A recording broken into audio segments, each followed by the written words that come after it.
Hi friends, இந்த வீடியோவில் என்ன பார்க்க போகிறோம்னா 4 வகையான சட்னி ரெசிபி தான் பார்க்க போகிறோம். எல்லாமே டக்குன்னு ரெடி பண்ணிடலாம். டேஸ்ட்டும் ரொம்ப சூப்பராக இருக்கும். வீடியோவை ஸ்கிப் பண்ணாமல் பாருங்கள். இப்போ வாங்க சட்னி எப்படி பண்ணுறதுன்னு வீடியோக்குள்ளே போய் பார்த்துடலாம். ஒரு கடாயில் எண்ணெய் சேர்த்துக்கிறேன். எண்ணெய் நல்லா சூடானதும் 2-3 வெந்தயம் போட்டுக்கலாம்.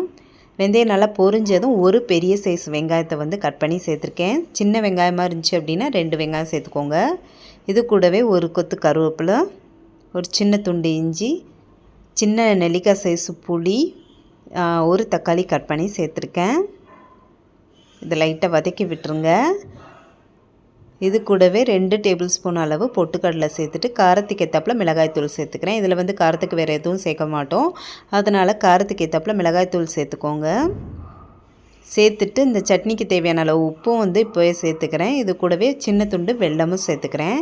இதெல்லாமே நல்லா மிக்ஸ் பண்ணி விட்டுட்டு கொஞ்சோண்டு தண்ணி சேர்த்து நல்லா கலந்து விட்டுட்டு மூடி போட்டு ஒரு 5 நிமிஷம் வேக வச்சிடலாம். இந்த வெங்காயம் தக்காளி எல்லாமே நல்லா வதங்கட்டும். இப்போ ஓரளவு நல்லா வெந்திருக்கு. இந்த ஸ்டேஜில் அடுப்பு ஆஃப் பண்ணிவிட்டு நல்லா ஆற விட்டுடலாம். ஆறின இந்த வெங்காயம் தக்காளியை ஒரு மிக்ஸி ஜாருக்கு மாற்றிக்கிறேன். இந்த சட்னி நல்ல புளிப்பு, இனிப்பு, காரம் எல்லாம் கலந்து செம்ம டேஸ்ட்டாக இருக்கும். இது கூடவே ஒரு டேபிள் ஸ்பூன் அளவு தேங்காய் சேர்த்துட்டு கொஞ்சோண்டு தண்ணி சேர்த்து சட்னியை நல்லா அரைச்சி எடுத்துக்கலாம். இந்த சட்னிக்கு தண்ணி அதிகம் சேர்க்க வேணாம், கொஞ்சம் திக்காக இருந்தால் தான் நல்லாயிருக்கும். கடைசியாக கடுகு, உளுந்து, கருவேப்பிலை, கொஞ்சோண்டு பெருங்காயத்தூள் போட்டு தாளித்து விட்டோம் அப்படின்னா சூப்பரான மேங்களூர் சட்னி ரெடி ஆகும். செம்ம டேஸ்ட்டாக இருக்கும். கண்டிப்பாக ட்ரை பண்ணி பாருங்கள். அடுத்த சட்னி என்னென்னு பார்க்கலாம். தக்காளி சட்னி தான் பண்ண போகிறோம். இது 5 நிமிஷத்தில் டக்குன்னு ரெடி பண்ணிடலாம். இந்த சட்னிக்கு வெங்காயம் தேவைப்படாது. வெறும் தக்காளி பூண்டு வச்சு தான் பண்ண போகிறோம். இதுக்கு தேவையான பொருட்களும் ரொம்ப கம்மி தான்.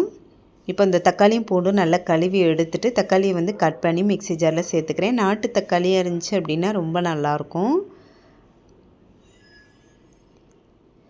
3 பெரிய தக்காளியை சேர்த்துருக்கேன். இது கூட 5-6 பல் பூண்டும் சேர்த்துட்டு நல்லா அரைச்சி எடுத்துக்கலாம். இப்போ ஒரு கடாயில் எண்ணெய் சேர்த்துக்கலாம். இந்த சட்னிக்கு எண்ணெய் கொஞ்சம் கூடுதலாகவே சேர்த்துக்கோங்க. எண்ணெய் நல்லா சூடானதும் கொஞ்சோண்டு கடுகு போட்டு பொரிய விட்டுலாம். கடுகு நல்லா பொரிஞ்சதும் ஒரு கொத்து கருவேப்பிலை சேர்த்துக்கிறேன். இது கூடவே காரத்துக்கு ஏற்றாப்புல மிளகாய்த்தூள் சேர்த்துக்கலாம். சேர்த்துட்டு லைட்டாக மிக்ஸ் பண்ணி விட்டுட்டு இப்போது இந்த அரைச்சி வச்சுருக்க தக்காளி பூண்டு பேஸ்ட்டு இதோட சேர்த்துக்கிறேன். சேர்த்துட்டு நல்லா மிக்ஸ் பண்ணி விட்டுருங்க.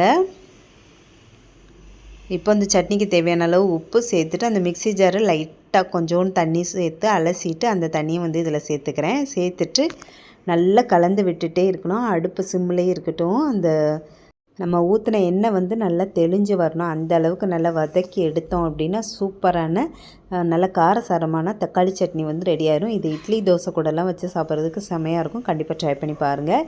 இப்போ அடுத்த சட்னி என்னென்னு பார்க்கலாம். வறுத்த வெங்காய சட்னி எப்படி பண்ணுறதுன்னு தான் பார்க்க போகிறோம். இது செம்ம டேஸ்ட்டாக இருக்கும். கண்டிப்பாக ட்ரை பண்ணி பாருங்கள், மிஸ் பண்ணிடாதீங்க. சுட சுட இட்லி தோசை கூடலாம் வச்சு சாப்பிட்றதுக்கு அவ்வளோ டேஸ்ட்டாக இருக்கும். இப்போ வாங்க இந்த சட்னி எப்படி பண்ணுறதுன்னு பார்த்துடலாம்.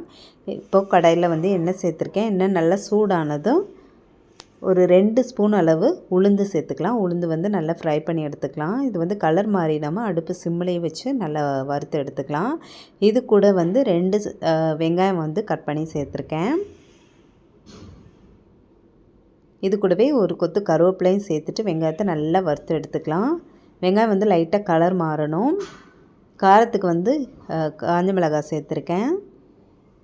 இந்த அளவுக்கு நல்லா வெங்காயம் வதங்கினதுக்கப்புறம் 2 டேபிள் ஸ்பூன் அளவு துருவின தேங்காய் சேர்த்துட்டு லைட்டாக கலந்து விட்டுட்டு கடைசியாக 2 ஸ்பூன் அளவு புளி கரைச்சி இதோட சேர்த்துருக்கேன்.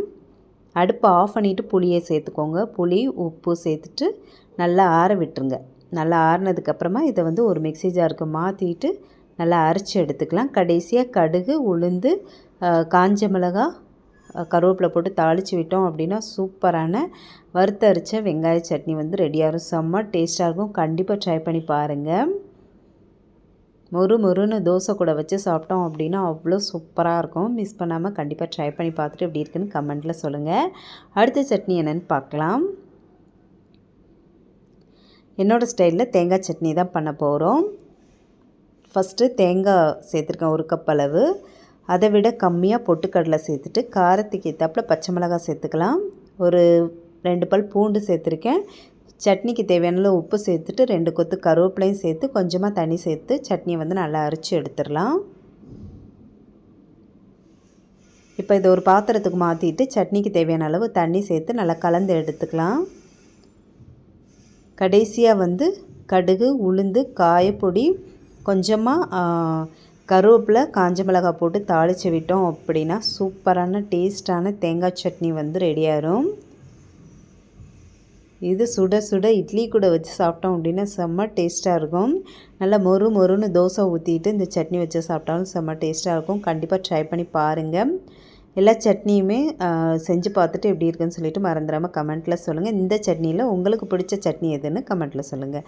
இந்த வீடியோ பிடிச்சிருந்தா லைக் பண்ணிக்கோங்க. Bye friends.